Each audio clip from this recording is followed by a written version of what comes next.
Mettons de premières lunettes, un peu lugubres. Que voyez-vous? Une grande rue aux façades décrépies, des panneaux à vendre sur les vitrines, des feuilles mortes soulevées par une légère brise, et partout, des bâtiments abandonnés.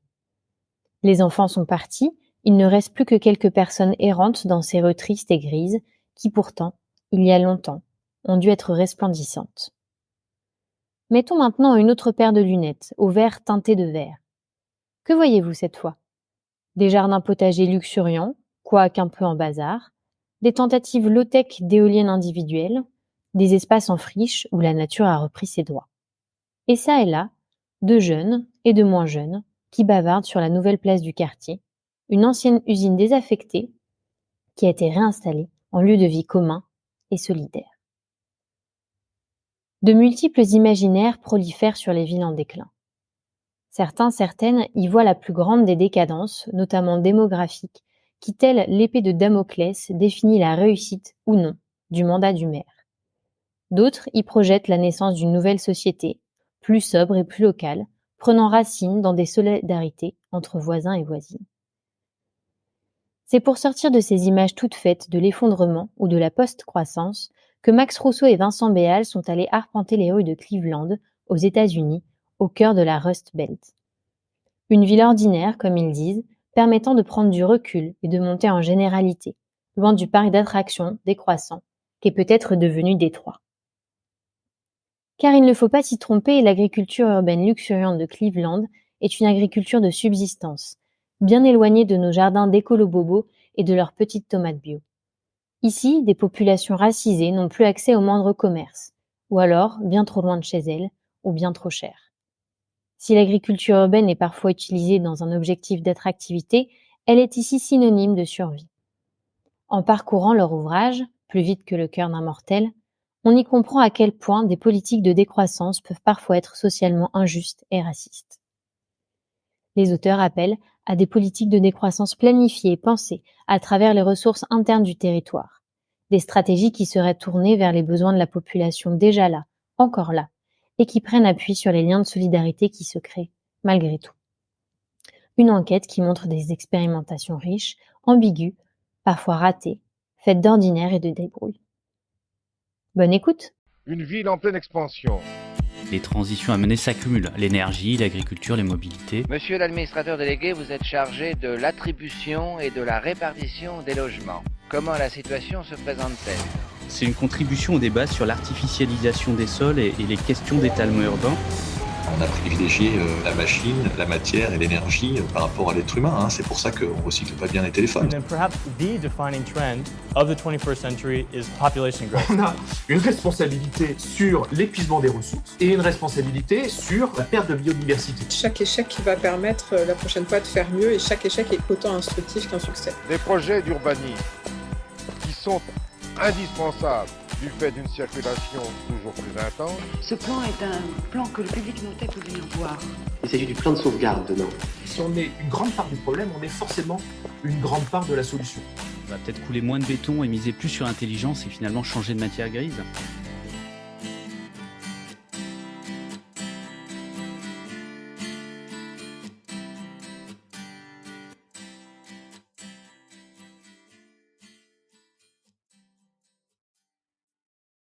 Bonjour Max Rousseau, bonjour Vincent Béal.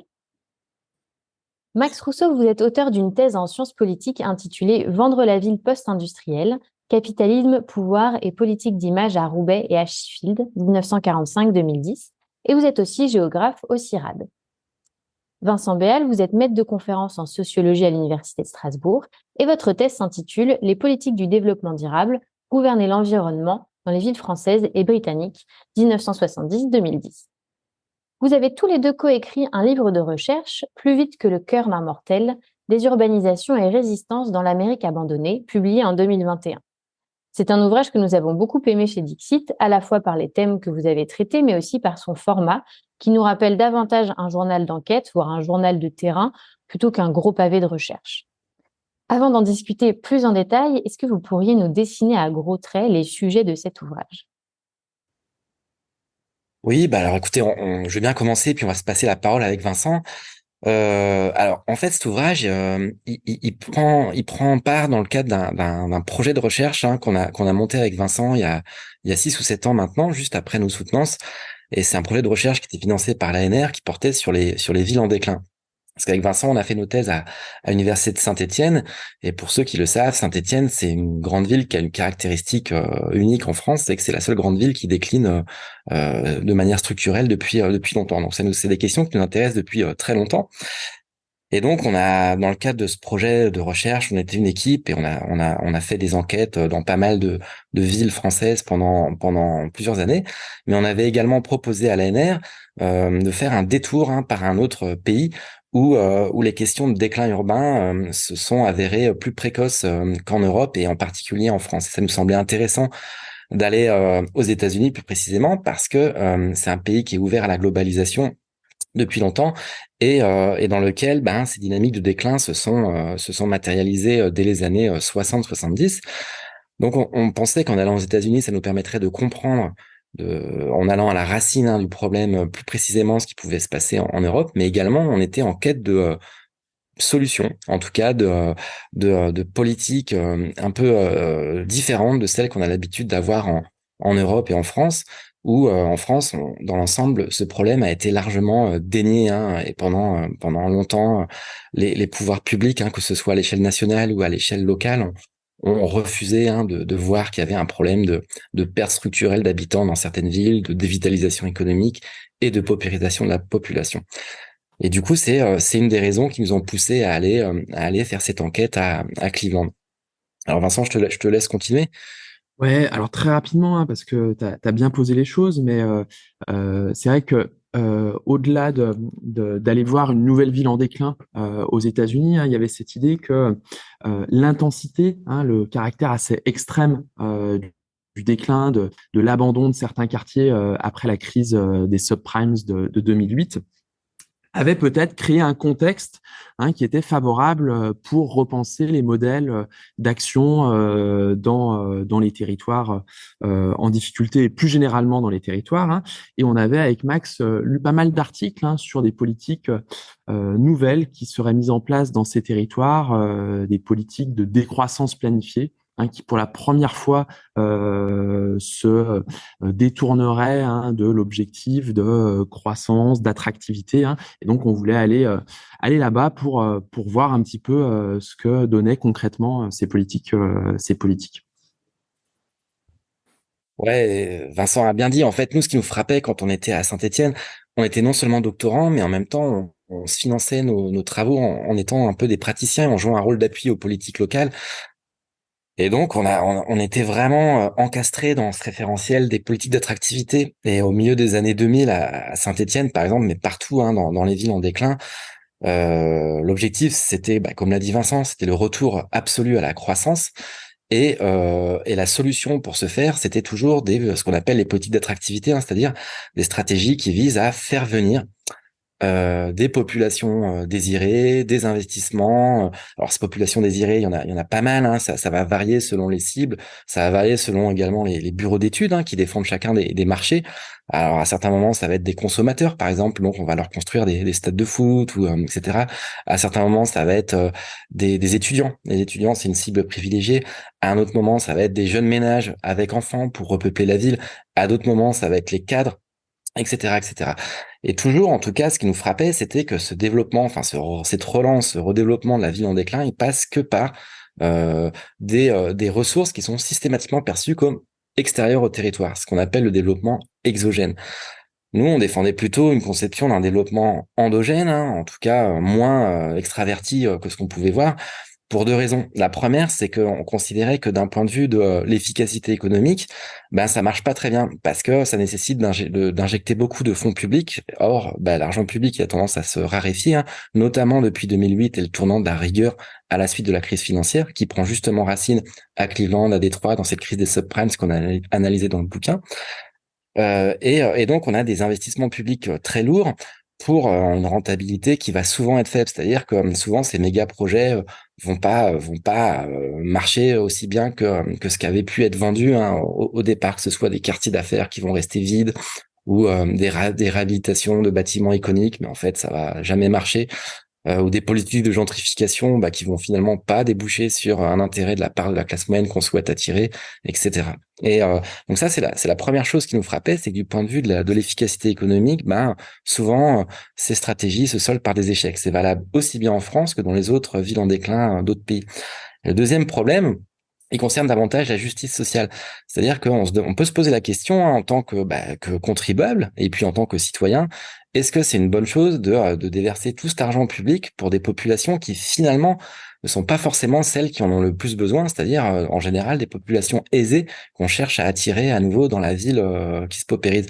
Est-ce qu'on ferait pas mieux de repenser une stratégie de développement en partant des ressources internes au territoire et qui prendra appui, par exemple, sur l'éducation, sur des stratégies de formation qui vont être plus adaptées, disons, aux savoir-faire locaux pour relancer une économie plus endogène. Donc ça, c'était plutôt des questions de justice sociale.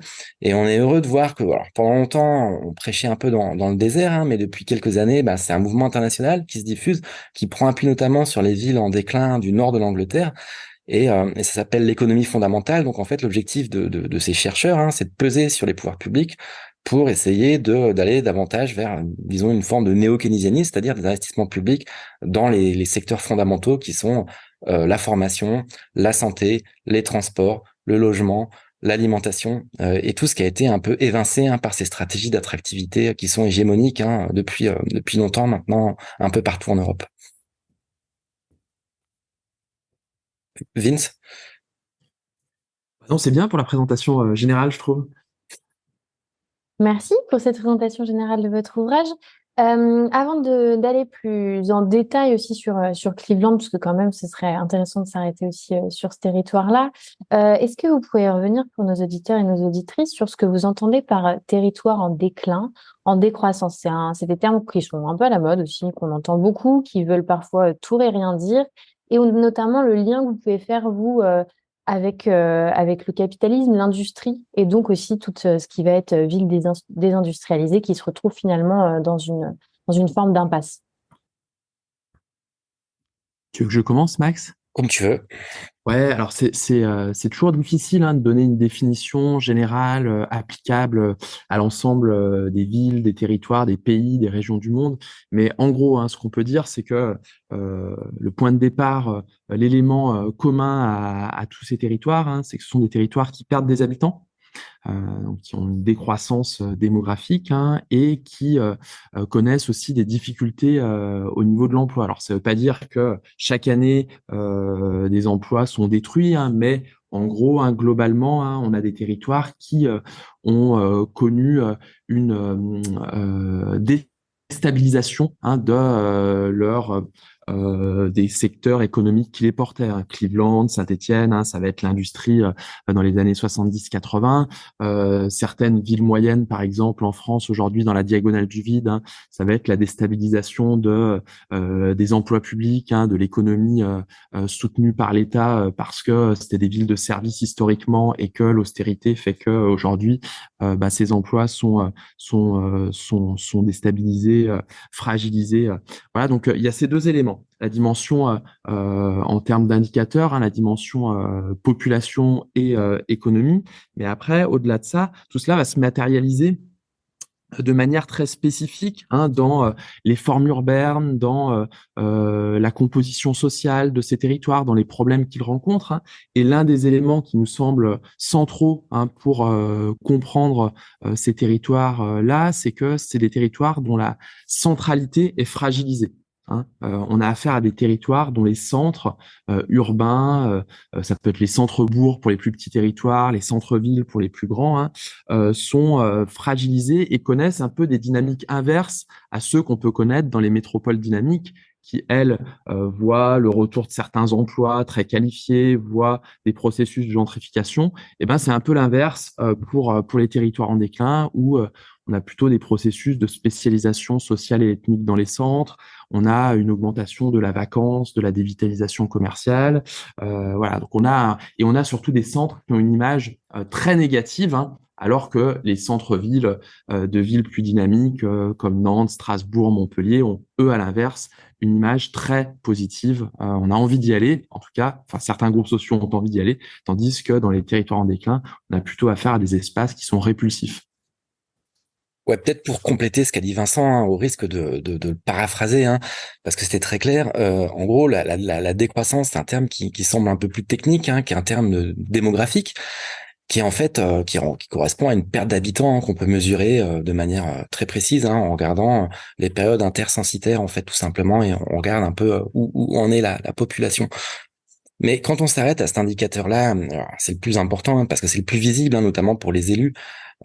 Quand il y a un recensement qui tombe et qu'on voit qu'il y a encore une perte d'habitants, en général, c'est des signaux d'alerte très forts qui vont déclencher des stratégies d'attractivité encore plus agressives, voire parfois, on va laisser tomber sur le retour à la croissance et on va s'engager dans d'autres directions. Donc ça, c'est très intéressant, c'est ce qui est en train de se passer depuis quelques années en France.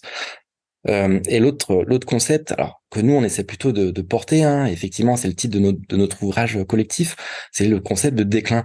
Pourquoi est-ce qu'on préfère parler de déclin? Mais parce qu'en fait la décroissance c'est seulement un des paramètres d'un processus qui est plus général, qui est plus total.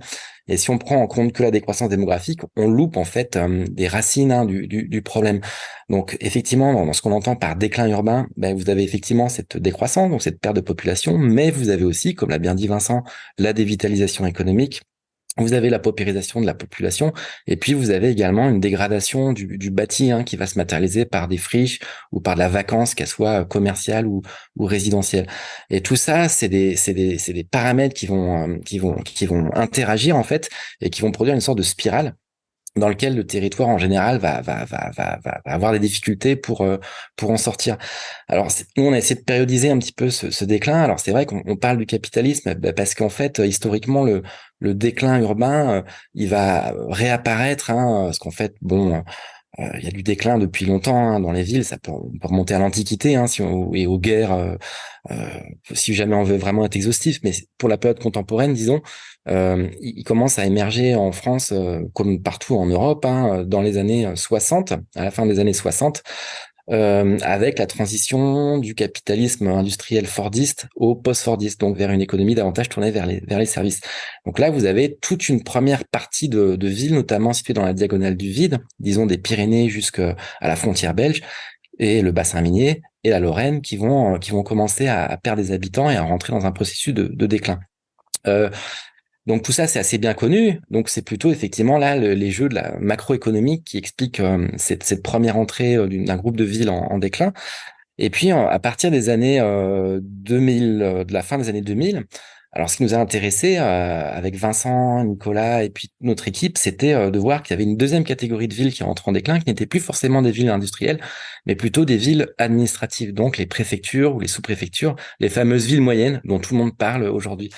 Et alors là, c'est plus forcément des mécanismes liés au capitalisme et au libre jeu des investissements internationaux, hein, mais ça va plutôt être des mécanismes politiques qui vont conduire à cette entrée en déclin. Ça va être en fait tout simplement les politiques d'austérité qui vont se traduire, qui vont arriver en France avec la RGPP sous le mandat de Nicolas Sarkozy, qui vont se traduire par des suppressions d'emplois de fonctionnaires, enfin des non-renouvellements d'emplois à partir du moment où les gens arrivent à la retraite, mais également par des fermetures de casernes, par des fermetures de maternité, par des disparitions de services hospitaliers, par des fermetures de classes, voire des fermetures d'écoles. Là, je lisais dans les journaux la semaine dernière, il y a 7 lycées dans la région nord-est qui vont être fermés dans les prochains mois.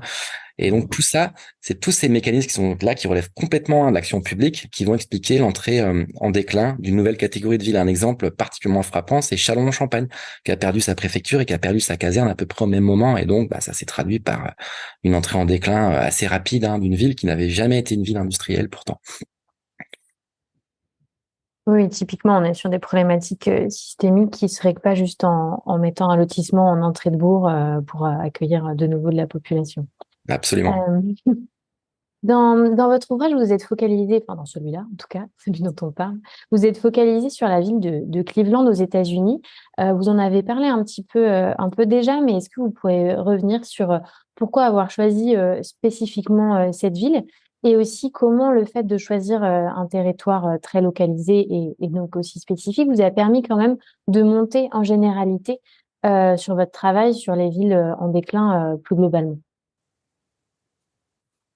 Alors pourquoi on a choisi Cleveland? Vincent, on a un petit peu parlé tout à l'heure. En fait, on cherchait effectivement un exemple de ville où on aurait ce qu'on appelle nous les politiques alternatives de développement, c'est-à-dire ce qui nous intéresse, c'est des politiques qui ne font plus du retour à la croissance, l'alpha et l'oméga de leur raison d'être, si vous voulez.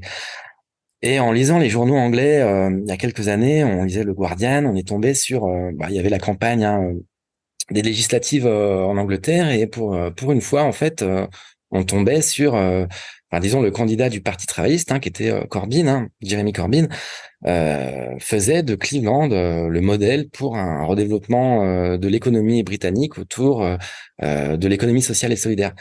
Donc nous, on avait complètement halluciné en voyant ça, parce que traditionnellement, les villes en déclin, elles ont plutôt mauvaise presse. Et quand on va en parler, on va plutôt parler de la montée du Front National, de la montée de la paupérisation, de l'isolement, de l'anomie, de l'aliénation. C'est comme ça que ça va être traité dans la presse, avec les photos des rues commerciales, avec tous les commerces aux rideaux fermés, etc. Et donc là, pour la première fois, on avait un éclairage plutôt positif, donc ça nous a beaucoup intéressé. Et en même temps, Cleveland, c'est intéressant aussi parce que la localisation de la ville fait que c'est une ville qui est située en plein cœur de ce qu'on appelle la Rust Belt, c'est-à-dire la ceinture de la rouille.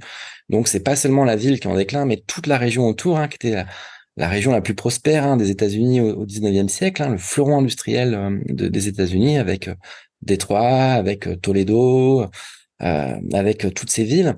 Cleveland, c'en est un peu la capitale, parce que c'est situé en plein centre.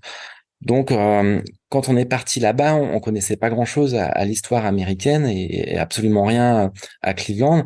On avait conscience qu'on était prisonnier d'une imagerie qui était produite de l'extérieur. Parce que ce qu'il faut comprendre, c'est que dans ces villes, la gouvernance s'est plus ou moins effondrée, en tout cas la gouvernance publique. Et donc, il n'y a plus vraiment d'institutions qui sont capables de contrôler l'image officielle de la ville, à la différence des métropoles florissantes qui peuvent même avoir des marques urbaines comme Lyon a sa marque Only Lyon, etc. Vous trouvez rien de tel dans ces villes parce que faut rappeler que Détroit a fait faillite il y a quelques années, donc il y a vraiment un effondrement de ces structures. Et ça fait qu'en fait, vous avez des endroits, des espaces, des territoires qui ne sont plus capables de contrôler leur propre image, si bien que l'image qui va en être produite vient toujours de l'extérieur. Et donc, quand on regarde une ville comme Détroit, qui est très connue parce qu'elle symbolise le déclin, et c'est aussi pour ça qu'on n'y a pas été, parce qu'on estimait qu'il y avait trop de travaux sur cette ville, vous avez deux types d'images. Vous avez une image, disons, un peu apocalyptique, qui va montrer un monde un peu à la Mad Max, avec des gens qui sont en mode survie parce que tout s'est effondré, et donc il n'y a plus de boulot, il n'y a plus de bus, il n'y a plus d'école, il n'y a plus rien.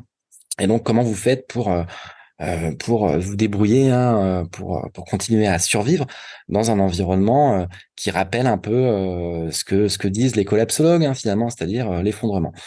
Donc ça, c'est la première imagerie. La deuxième imagerie, c'est une imagerie qui est beaucoup plus utopique cette fois-ci, qui va voir dans ces villes en fait les germes, disons, de ce qu'on a pu appeler le monde d'après, le monde de demain pendant le Covid, avec cette fois-ci effectivement une rupture avec le système capitaliste et puis des gens qui vont s'engager dans des stratégies de coopération et qui vont prendre appui par exemple sur des entreprises d'économie sociale et solidaire, l'agriculture urbaine, etc. Et ça, c'est une autre imagerie qui va être diffusée par d'autres gens, par des militants à l'international. Et ça va être donné, par exemple, le film Demain, qui a fait plusieurs millions d'entrées en France, qui est quand même très vu, qui parle notamment, consacre un chapitre entier aux fermes urbaines de Détroit. Donc en fait, ces imageries, elles sont produites de l'extérieur, et nous, on arrivait sans vraiment avoir d'a priori, en essayant d'avoir un regard un petit peu neutre sur ce qui se passait. Et donc, notre idée, c'était juste de comprendre d'une part, ce qu'avait pu provoquer l'abandon extrême de Cleveland, et d'autre part, ce qui avait pu finir par déboucher sur des stratégies alternatives, connues à l'international, enfin, pas trop dans le monde francophone, mais disons très bien dans le monde anglophone. Elles ont même traversé l'Atlantique, c'est quand même pas rien. Et donc, pour ce faire, on est juste parti du terrain. Donc, on est parti d'une centaine d'entretiens qu'on a réalisés avec aussi bien les acteurs institutionnels, aussi bien la mairie, les fondations, les grandes firmes, et puis le community organizing, tous ces chapitres analytiques du livre, mais aussi avec les habitants qu'on a rencontrés dans les quartiers abandonnés, hein, notamment dans le ghetto noir de Cleveland, en allant simplement discuter dans les jardins. Voilà, donc l'idée, c'était d'avoir une vision un peu objective, hein. Ça reste un ouvrage de recherche, même si comme vous l'avez dit, on a essayé de faire un effort pour le rendre accessible à un public plus large que celui qui nous lit habituellement. Mais ça reste un ouvrage, on l'espère en tout cas, de recherche qui peut être reçu par nos pairs. Ouais, et peut-être pour compléter, mais t'as été très clair, hein, exhaustif, Max, hein, sur le choix de Cleveland, mais il y avait aussi quand même cette idée que Cleveland était par rapport à Détroit, hein, qui pour beaucoup, hein, est un peu l'exemple paradigmatique, hein, du déclin urbain. Bah, Cleveland était une ville finalement assez ordinaire. Hein. Il n'y a pas de grands financiers, hein, qui ont des stratégies de spéculation sur le déclin aussi fortes qu'à Détroit. Il n'y a pas un énorme aéroport international. Voilà, il y a des choses en fait il y a des choses en moins à Cleveland qu'à Détroit qui rendent finalement cette ville plus intéressantes pour monter en généralité, hein, qui en font finalement une ville ordinaire, hein, dans lesquelles on a des pratiques ordinaires de gestion du déclin urbain, de vie avec aussi cet environnement très particulier qui est celui d'une ville qui perd des habitants, qui perd des logements dans lesquels les rues se disparaissent les unes après les autres. Donc voilà, il y avait cette idée d'aller voir un peu la ville ordinaire en déclin américaine. Et alors, qu'est-ce qui s'y passe dans cette ville ordinaire? Vous avez parlé alternatives réelles ou du coup imagées, se poser. Est-ce qu'on peut revenir là-dessus? Vous parliez de SS, de coopération locale qui sont un peu peut-être un peu différentes que les systèmes capitalistes entre guillemets habituels. Vous avez parlé d'agriculture urbaine, mais aussi de politique de décroissance planifiée. Voilà, est-ce qu'on peut revenir sur ces différentes thématiques que vous avez pu voir à travers tous les entretiens que vous avez réalisés? Ouais, on peut revenir là-dessus, mais peut-être avant de revenir sur tous ces éléments, il y a une dernière chose qu'il faut amener pour vraiment comprendre la situation de Cleveland, hein, c'est ce qui s'est passé dans la première décennie, hein, des années 2000. Hein, Cleveland était une ville en déclin, voilà, qui avait subi la désindustrialisation, un peu comme toutes les villes, hein, dans les années 60, 70, qui avait, comme souvent aux États-Unis, hein, subi ce grand partage ethnique, hein, où les Blancs, classe moyenne, étaient allés s'installer en périphérie, tandis que les populations les plus paupérisées, ethnicisées, étaient captives du centre. Hein, donc voilà, une sorte de partage social et ethnique typique des villes américaines. Donc ça, c'est la situation au début des années 2000, mais qui est finalement pas si différente de tout un tas de villes aux États-Unis. Et ce qui se passe, c'est qu'il y a quand même l'arrivée des subprimes, hein, qui vont avoir un effet extrêmement violent dans la ville.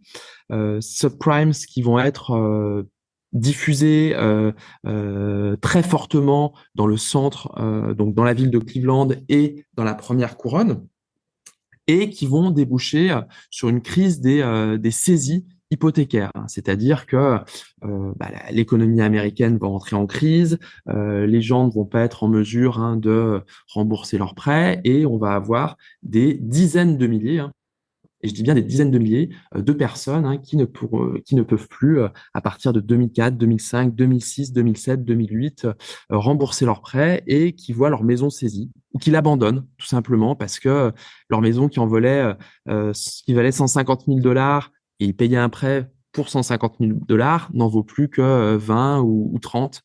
Donc voilà, ils décident de l'abandonner. Et ça a produit quelque chose de très important à comprendre, hein, c'est que ça a produit un abandon de tout un tas de quartiers de la ville. Alors pas totalement abandonné, hein, il reste comme ça quelques habitants dans une maison ici ou là, mais on a des quartiers entiers, des pans entiers de la ville, hein, qui sont abandonnés. Alors certaines maisons, hein, sont laissées vacantes, d'autres sont parfois démolies, mais au départ la municipalité n'a pas les moyens de les démolir massivement, elle va créer un outil pour le faire. Mais en gros, voilà, on va avoir un foncier disponible qui va se libérer pour d'autres choses. Et Max, je te laisse peut-être raconter du coup, qu'est-ce qui va être fait de ce foncier qui va se libérer. Ouais, voilà, effectivement, comme le dit Vincent, le foncier, c'est un élément qui nous paraît vraiment crucial. je veux dire, le foncier, c'est le nerf de la guerre. Le foncier disponible, ça va être difficile de le trouver dans les cœurs métropolitains des grandes villes attractives. Hein. À Paris, on doit être à plus de 10 000 euros le mètre carré. Le foncier, il est crucial, par exemple, pour imaginer la transition. Il faut du foncier pour déployer des énergies renouvelables, même pour des formes d'agriculture qui vont rompre avec les formes d'agriculture conventionnelles. On a besoin de foncier. Et ce foncier, en fait, ça va être le grand atout des territoires en déclin, hein, qu'ils soient urbains ou ruraux. Et donc, il y a peu d'endroits où il a été aussi dévalorisé que finalement dans ces cœurs métropolitains de la Rust Belt américaine, puisque le déclin y est plus précoce. Et donc, on pouvait utiliser, on se disait qu'on pouvait très bien comprendre ce foncier disponible comme le socle de politique de redéveloppement alternative. Alors, vous avez utilisé cette expression, hein, Fréhaïk, et c'est vrai que c'est une expression qui nous intéresse pas mal, le concept de politique alternative de redéveloppement. Et avec Vincent, on avait dirigé un numéro spécial de la revue Métropole il y a une dizaine d'années maintenant, après nos soutenances de thèse. Et en gros, on essaie de poser ce concept en le différenciant terme à terme de ce qui nous semble être les stratégies alternatives, enfin ce qui l'était à l'époque, ce qui nous semblait être les stratégies hégémoniques du développement local, qu'on appelle donc l'entrepreneurialisme urbain. On se base là-dessus sur les travaux du géographe anglais David Harvey. Donc comment est-ce qu'on peut l'entrepreneurialisme urbain, c'est quoi? En fait, c'est des stratégies de développement local qui vont être, qui désormais sont hégémoniques à l'échelle internationale, hein, qui vont être des stratégies d'une part top-down, c'est-à-dire qu'elles sont descendantes et qu'elles vont être décidées et mises en œuvre par des grands élus, des banques, des promoteurs, des bureaux d'études internationaux, et elles vont s'imposer ensuite au territoire. Ensuite, ça va être des stratégies qui sont basées sur disons la sanction du marché. Hein, et donc, elles vont être considérées comme efficaces à partir du moment où elles vont drainer des investisseurs, des cadres, etc. Et enfin, ça va être des stratégies qui vont être toujours tournées vers des cibles extérieures au territoire. Donc nous, ce qu'on appelle les politiques alternatives de développement, ça va être au contraire des politiques qui ne sont pas descendantes, mais qui sont plutôt ascendantes, hein, qui émanent plutôt, disons, des demandes de la population qui est encore présente dans la ville en déclin, ce qui va être le cas typiquement de l'agriculture urbaine, mais pas que. Ça va être également des stratégies qui vont être tournées vers les besoins des populations résidentes et non pas vers les besoins hypothétiques de populations qu'on voudrait attirer dans le territoire. Et enfin, ça va être des stratégies qui vont prendre appui sur d'autres types de régulation sociale que le marché, comme par exemple la confiance, les liens de coopération, les liens forts entre les habitants. Voilà. Et donc, on sentait effectivement, en ayant lu ces journaux, que ça pouvait se passer à Cleveland. Et donc, il y avait deux types de politiques qui nous intéressaient plus particulièrement. La première, c'était la politique de démolition sans reconstruction. Et la deuxième, c'était la stratégie d'agriculture urbaine, qui elle-même a débouché sur une stratégie de relance de la ville, hein, vers la transition environnementale, disons, au sens large. Alors, les politiques de démolition urbaine, c'est vraiment intéressant, hein, parce que si on regarde ce qui se passe en Europe, on sait très bien qu'il va y avoir, qu'on est dans la transition démographique, et que si on regarde les projections démographiques d'ici une cinquantaine d'années, sauf s'il y a une politique d'ouverture massive des frontières, ce qui ne semble pas être la route qui est empruntée politiquement par les pays européens actuellement, il y aura une décroissance démographique, un peu comme au Japon depuis longtemps. Donc, ça libérera probablement du foncier par des démolitions sans reconstruction. Et ça a déjà commencé en France, hein, dans le nord-est de la France, dans plusieurs villes, sauf que ça n'a jamais été dit par les médias et ça n'a jamais été assumé, hein, par les politiques, hein, que ce soit à l'échelle locale ou nationale. Tandis que dans les villes américaines, c'est assumé, c'est public et du coup, c'est intéressant. Alors, le problème, c'est que ces politiques de démolition, ces politiques de décroissance planifiée, hein, comme on dit, elles peuvent être ensuite mises en œuvre très concrètement de manière très différente, de manière aussi bien très progressiste, c'est-à-dire que vous allez libérer le foncier et vraiment réfléchir avec les habitants à qu'est-ce que vous faites de ce trésor qu'est le foncier. Est-ce que vous en profitez pour faire de l'agriculture urbaine? Est-ce que vous en profitez pour mettre des installations qui vont permettre d'opérer dans les énergies propres, ce qui va générer une rente foncière qui peut être remise, qui peut redevenir un commun et être mise au pot commun pour, par exemple, financer des formations. Et ça peut être le cas dans certaines villes américaines. Ou bien, vous pouvez très bien faire la démolition ciblée dans les quartiers dont vous voulez plus voir les habitants, typiquement les quartiers noirs américains. Ça permet de les expulser, en fait, tout simplement. Et là, vous êtes dans des politiques qui relèvent davantage du revanchisme, hein, qui sont des politiques qui sont nettement moins progressistes. Et en ce qui concerne l'agriculture urbaine, on s'est rendu compte que c'était la même chose en fait. Vous pouvez avoir une agriculture urbaine vraiment progressiste, qui va permettre, vous mettez à disposition des habitants dans les déserts alimentaires, parce qu'en fait les supermarchés ont fermé dans ces quartiers parce que les populations sont trop pauvres pour que le supermarché soit rentable. Et donc pour les habitants, c'est plus possible d'accéder à la nourriture de qualité. Donc ici, l'agriculture urbaine, elle joue un rôle carrément d'agriculture de subsistance. Elle permet à des gens de pouvoir à nouveau acquérir. On parle de quartiers où l'espérance de vie est souvent inférieure à 60 ans, donc des quartiers dont l'espérance de vie est comparable aux pays d'Afrique subsaharienne. Donc là, effectivement, l'agriculture urbaine, elle joue un rôle très important. Et puis, on pourrait continuer à en parler. Il y a un rôle pédagogique, il y a un rôle de politisation, il y a un rôle de coopération, en plus du rôle de subsistance. Mais vous pouvez très bien imaginer d'autres formes de politique urbaine, et c'est comme ça que l'agriculture urbaine est recodée par les élites. Ça permet également de changer l'image de votre quartier, de le rendre plus attractif, et de le rendre plus attractif pour qui? Pour des populations plus désirables que vous souhaitez attirer sur votre territoire, ce qu'on appelle la greentrification, c'est-à-dire la gentrification verte en quelque sorte. Et donc, quelque part, c'est des concepts, c'est des politiques qui sont très plastiques, aussi bien les démolitions massives, la décroissance planifiée, que l'agriculture urbaine. Et donc, ça fait qu'elles peuvent être finalement, recodées par des acteurs qui sont très différents, qui vont être situés dans des positions très différentes sur l'échelle politique, ce qui explique un peu leur succès actuel dans les villes de la Rust Belt. Si je peux juste ajouter quelque chose, Frédéric, parce que c'est un point important de l'ouvrage. En tout cas, nous, c'est la manière dont cette enquête à Cleveland et l'écriture de ce livre nous a fait avancer dans notre réflexion. C'est que avant de partir à Cleveland, on pensait finalement que des politiques qui se détourneraient de ce dogme de la croissance seraient en soi des politiques qui iraient dans le bon sens, qui permettraient de transformer finalement les territoires différemment.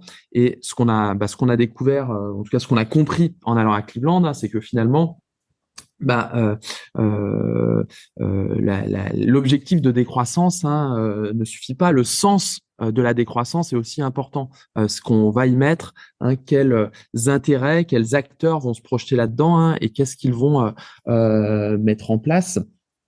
Et voilà, donc c'est quelque chose qui, à mon avis, s'applique aux politiques urbaines de décroissance finalement, comme au processus plus général de décroissance des sociétés capitalistes actuelles. Il pourrait y avoir tout à fait des formes de décroissance très progressistes et à l'inverse des formes de décroissance qui seraient beaucoup plus autoritaires ou socialement, en tout cas, injustes. Donc c'est important, au-delà de la décroissance, de voir qu'il y a différentes formes de décroissance et que ce terme flou peut être saisi par des intérêts variés qui peuvent mettre en place des stratégies très différentes les unes des autres. Non, complètement, c'est très important de faire cette distinction-là. On peut penser aussi tout ce qui est réflexion sur l'écologie fasciste. Enfin voilà, moi ça me fait penser un peu à ça, où ces politiques finalement de déconstruction, politiques de décroissance planifiée peuvent être des politiques racistes et des politiques finalement de politiques d'attractivité un peu cachées. C'est des choses qu'on retrouve quand on parle de ça avec notamment des élus en France sur les exemples qu'on peut en avoir en Allemagne, aux États-Unis, où finalement certaines villes ont regagné de la population après avoir déconstruit, remis de l'agriculture urbaine et renaturé aussi leur ville. Finalement, il y a d'autres types de populations qui arrivent. Et les élus peuvent retenir seulement cet élément comme étant un élément de succès. Donc, on n'arrive pas exactement là où on voulait les emmener à la base. Mais c'est important de préciser ça pour sortir de cette image utopique qu'on peut avoir de ces politiques-là. D'autant plus que c'est des questions qui vont continuer à monter sur les agendas. La question de la décroissance, c'est certain. Donc, c'est important, effectivement, de voir que c'est pas forcément quelque chose de super. Ouais, complètement.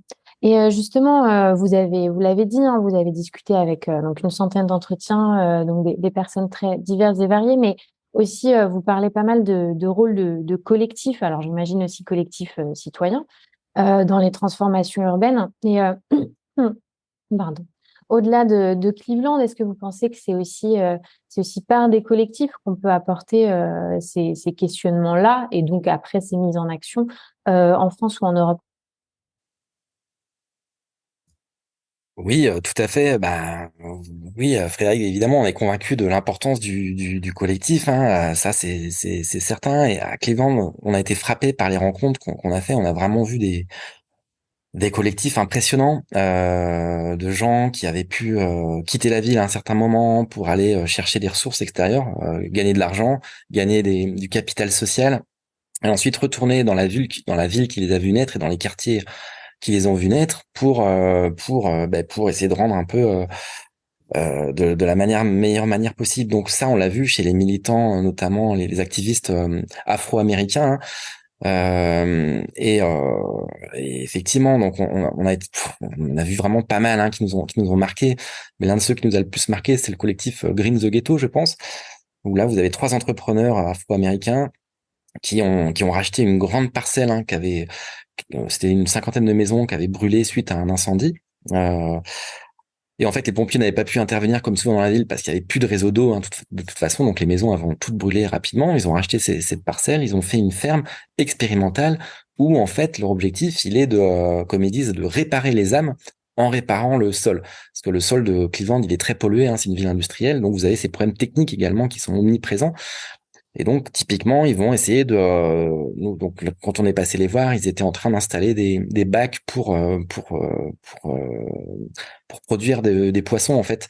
Parce que, du coup, ça vous permet enfin, ils sont pas en contact avec le sol. Et puis, en même temps, il y a un problème d'accès aux poissons, dans une ville comme Cleveland, aux poissons frais. Alors, c'est des sources de nutriments très, très, très intéressantes.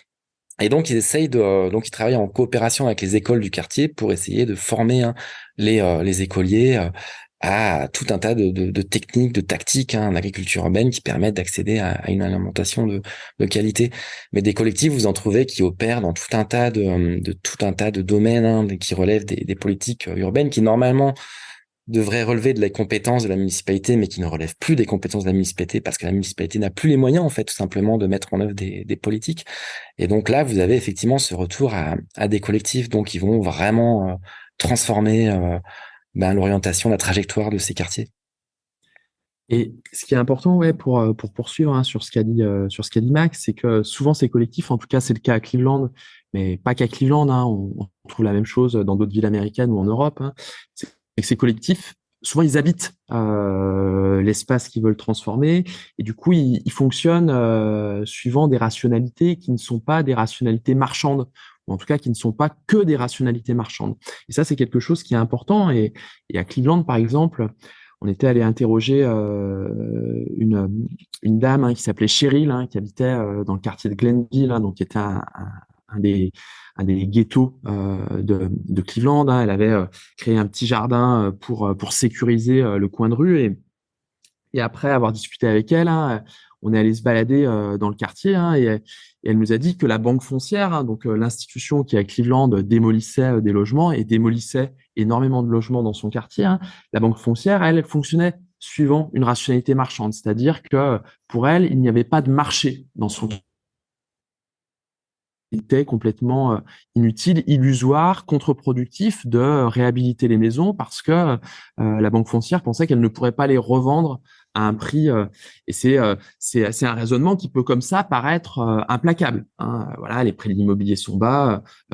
Bien entendu, une institution qui utilise de l'argent public ne va pas rénover, perdre de l'argent. Voilà. Mais après, en discutant avec Cheryl, on s'est rendu compte qu'il y avait justement des collectifs qui retapaient les maisons avant qu'elles ne soient saisies par la banque foncière parce qu'il y avait un marché de la location et une demande pour des maisons qui soient finalement en pas trop mauvais état dans ce quartier par des personnes qui ne pouvaient bien sûr pas acheter mais qui seraient contents de louer, ce qui permettrait de densifier un petit peu la population de certaines rues et donc de les rendre plus agréables. Donc voilà, donc dès qu'on fonctionne en fait suivant une rationalité autre que la rationalité marchande, les raisonnements, les stratégies peuvent être totalement différents. Je pense effectivement que le collectif, c'est quelque chose les collectifs, c'est quelque chose qui sont très importants.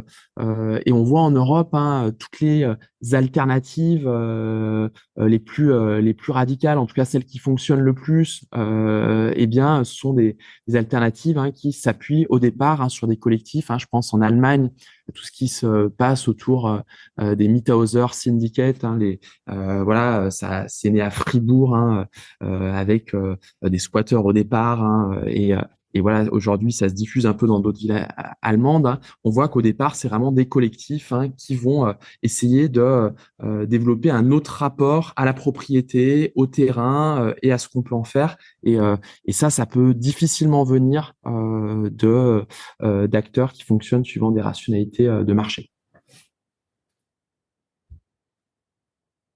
Oui, bah oui.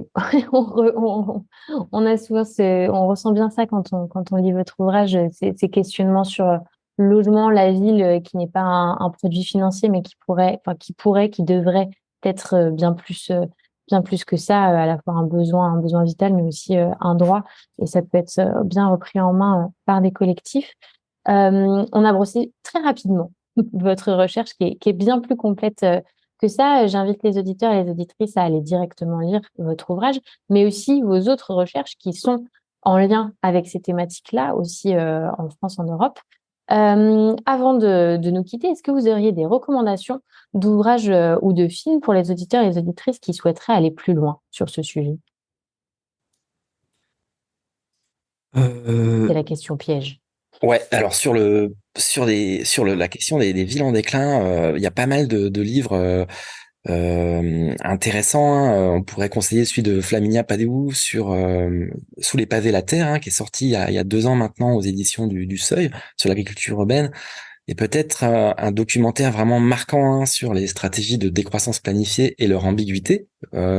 C'est le documentaire Détropia, qui parle justement de la tentative du maire, il y a une dizaine d'années, de restreindre la taille de la forme urbaine à Détroit. C'est un documentaire qu'on peut trouver en ligne facilement, il est accessible sur YouTube, Détropia. Et si je peux ajouter aussi moi une petite chose, voilà, notre ouvrage il a été publié chez Grévis, qui est une jeune maison d'édition indépendante, associative, et ils ont publié aussi déjà quelques ouvrages sur ces questions, notamment un ouvrage intéressant de Phil Neal, un géographe américain qui s'appelle Interland, et qui voilà, nous avait pas mal donné envie en tout cas d'écrire cet ouvrage sur Cleveland. Donc ceux qui s'intéressent aux villes en déclin, ça peut être un chouette livre à lire aussi. Merci beaucoup Max Rousseau et Vincent Béal pour cet échange. On mettra la référence de votre ouvrage Plus vite que le cœur d'un mortel dans les liens du podcast. Et donc merci encore et à bientôt. Merci. Merci Frédéric.